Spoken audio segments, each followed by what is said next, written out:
All right, hi everybody. Welcome back. Attorney Steve Vondran here, licensed practice law in California and Arizona.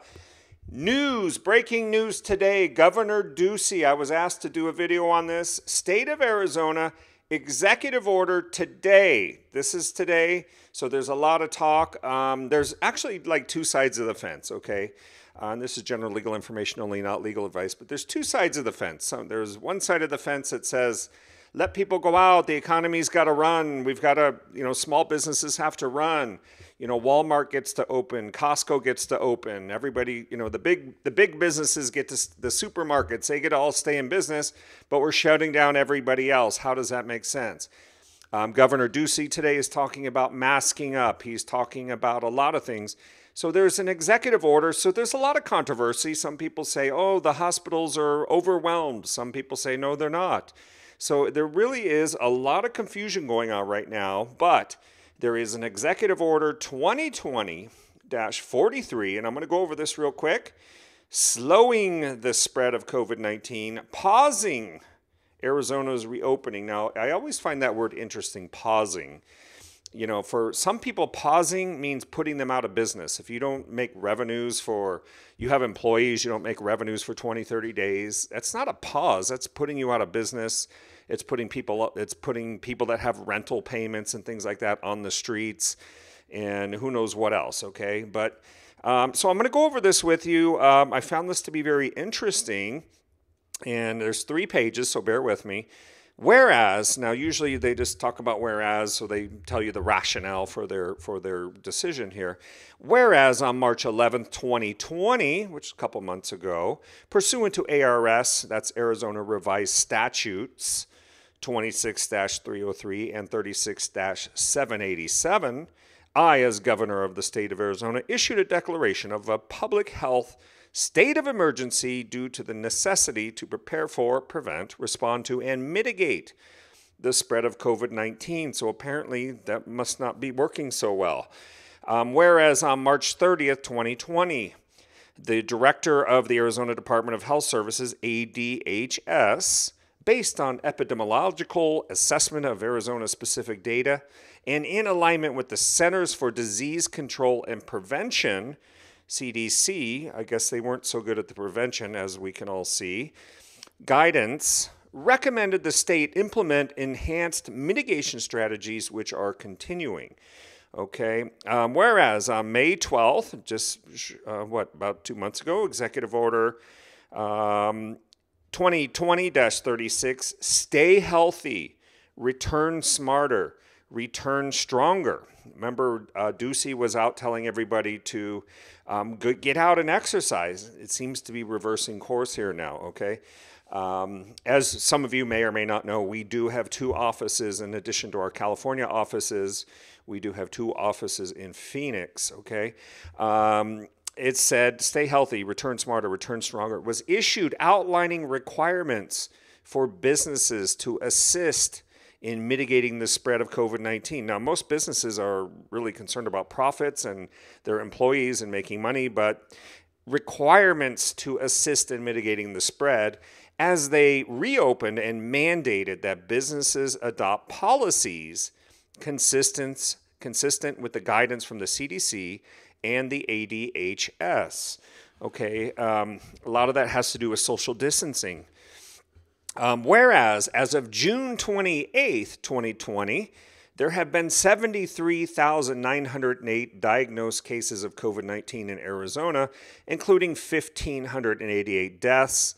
I don't know, that looks like, I'm not great at math, that looks like less than 1% would be 7,300. So that's like, I don't know, 1/4%, something along those lines.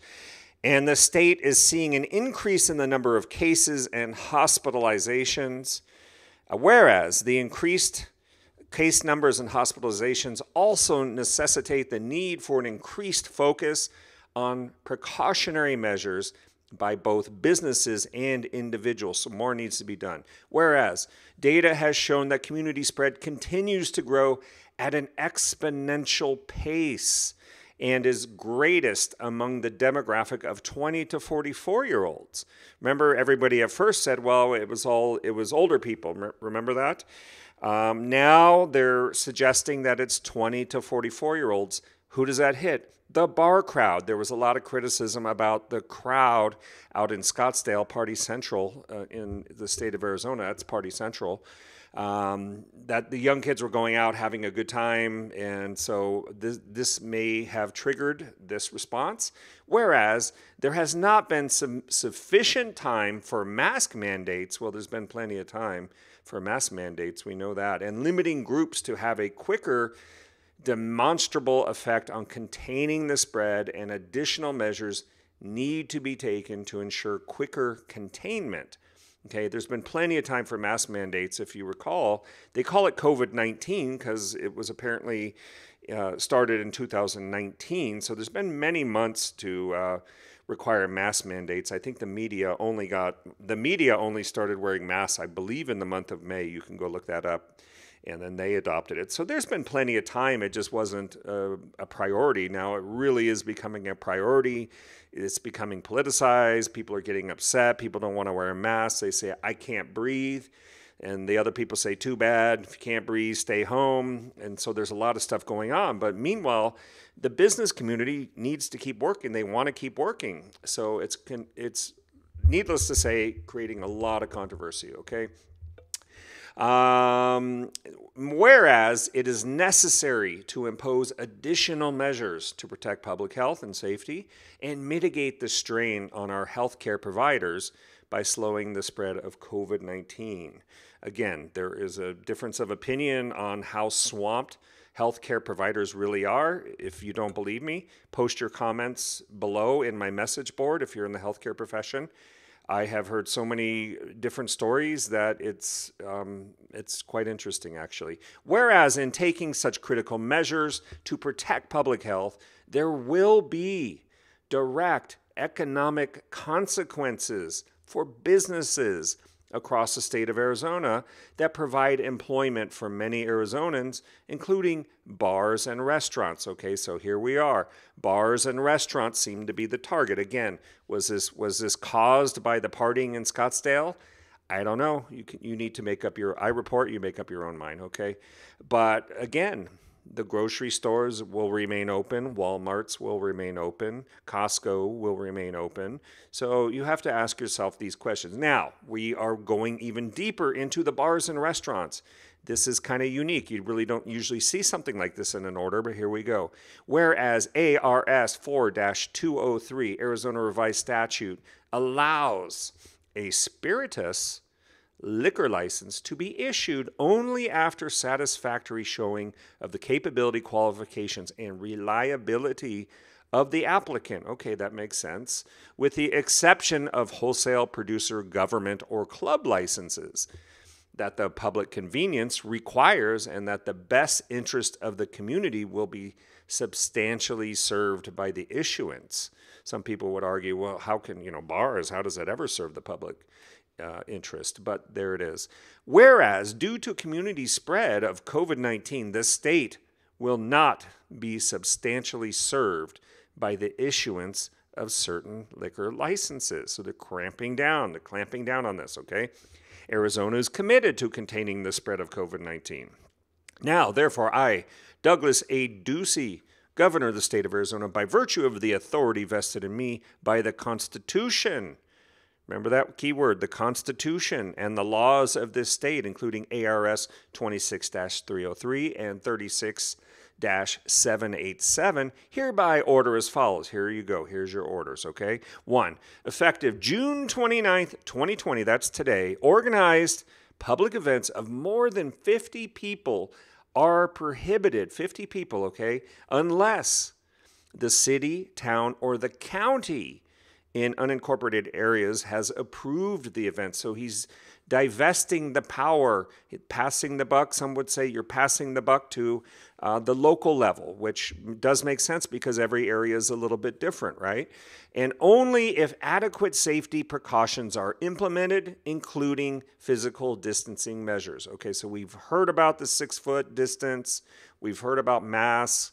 It's getting confusing now. Is it okay to not wear a mask if you're 6 feet away from somebody? how is this going? But here we go. A city, town, or county in unincorporated areas may deny a request for an organized event due to public health concerns related to COVID-19. So you may request a special event and they may say, sorry, can't do it. That will be interesting to see what's actually approved and what's actually not approved. Okay, there is a thing called the Equal Protection Clause in the Constitution. Does it violate the Equal Protection Clause if a supermarket is allowed to stay open, or a shopping center, a massive shopping center is allowed to stay open? They all sell liquor, and the bar isn't. Something to think about. Any approval may be subject to certain conditions or restrictions not inconsistent with this or any other executive order. So you got to read all the orders to know what's going on. Nothing in this order shall inhibit a person from engaging in constitutionally protected activities such as speech and religion. Do you see that right here? Oh, I'm running out of time. I better hurry. Nothing in this order shall inhibit a person from engaging in constitutionally protected activities, speech, and religion. What amendment is that for my students and fans out here? Speech and religion. First Amendment, baby. First Amendment. So you can still go out and apparently, this is not legal advice. This is just me reading this and giving you my general thoughts. Speech and religious activities. So this is interesting, even though there's a 50-person limit. And any legal or court process, that would be like your jury trials, or you have to go to court with a jury trial, provided that such is conducted in a manner that provides appropriate physical distancing. So I don't know what they're going to do with the jury seats. You know, everybody knows that they're really close to each other if you watch TV and the movies. So I don't know what they're going to be doing with this. Here, the Department of Liquor Licenses and Control shall cease issuing Series 15 and Series 16 licenses, festival and fair licenses.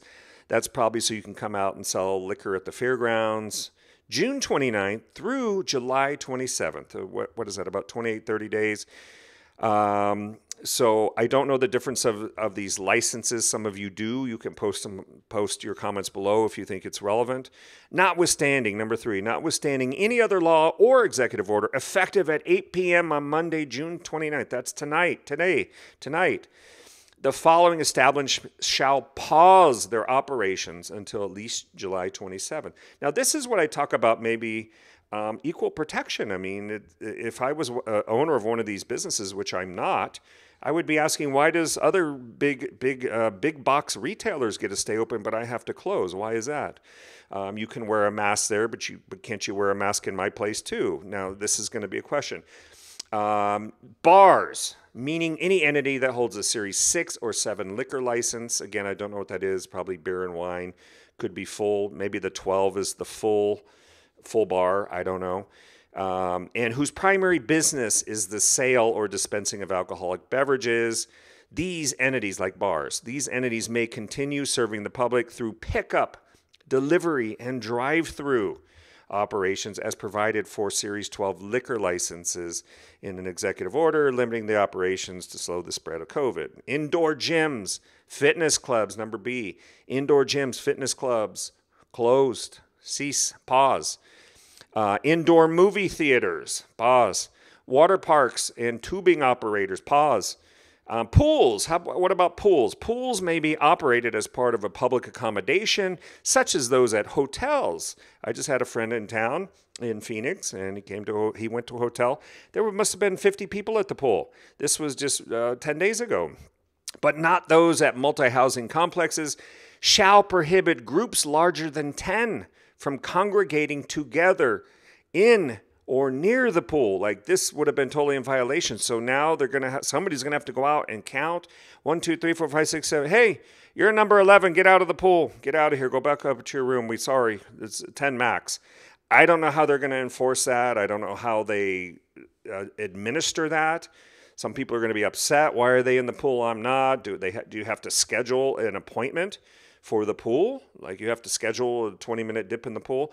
So a lot of things are going to be changing, a lot of things going on. Privately owned pools in areas such as multi-housing complex. You have a big housing complex, you got a pool there.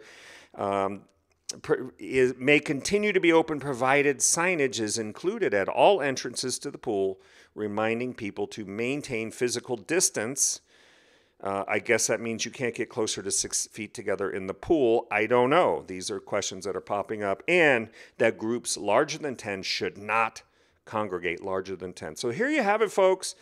This is it. I'm going to let you read the rest here because I'm running out of battery power. The local government jurisdiction shall have the authority to take immediate action against an entity that operates without submitting the prescribed attestation to the Arizona Department of Health. What else do we got here? Notwithstanding any other law or executive order, this executive order allows law enforcement and any regulatory agency pursuant to their regulatory authority to take immediate enforcement action against any business that fails to follow this executive order. So we don't know. We see some law enforcement that comes out and says, we will not comply. We see this in California. We see it really across the country. Some places says, I'm not enforcing, yeah, fine, whatever. So we don't know. I'm not saying don't comply. I'm just saying there's a lot of things that are up in the air. I have a website at covidcouncil.com, covidcouncil.com, where I'm trying to track these issues for you, keep you posted. But that's it. There it is, signed by the governor. There's the Great Seal, the state of Arizona since 1912. The signature, it's all good. It's signed, sealed, and delivered, okay? So this is general legal information only. I just want you to be aware of what's going on in the state. I don't see this kind of coverage in the news media. They're not telling you really what's going on. And you should know what's going on in your area, your state, your local county. And again, we all want to be safe. We all want to get through this together. We have to follow the orders that are, the way I see it anyway, we follow the orders. And, we got to get through this, people. So all the best. Everybody have a great day. That's the State of Arizona Executive Order. AttorneySteve.com, AttorneySteve.com, the first name in legal services.